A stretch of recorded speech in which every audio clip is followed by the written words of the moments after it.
ABD'ye destek. Şöyle şu iki haberi de çekelim.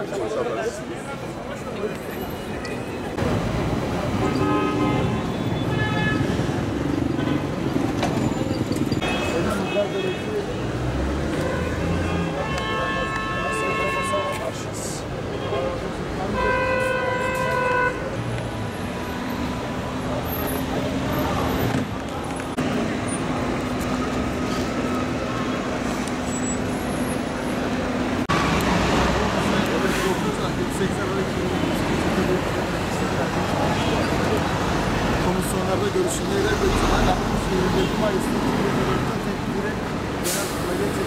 Gazze'de 19 aydır süren bir soykırım var malumunuz. İsrail bütün ABD'den, Avrupa'dan aldığı desteklerle, silahlarla oradaki Müslüman kardeşlerimizi, bebekleri, kadınları çocuk yaşlı demeden şehit etmekte maalesef. Biz de onların sesi olabilmek adına burada toplanmış bulunuyoruz. Stand çalışması yapıyoruz. Halkımıza onların sesini duyurmaya çalışıyoruz. Aynı zamanda 28 Aralık 2023'te verdiğimiz kanun teklifinin yasalaşması adına Ülkemde Siyonist İstemiyorum adlı çalışmamızın imza kampanyası için burada toplandık.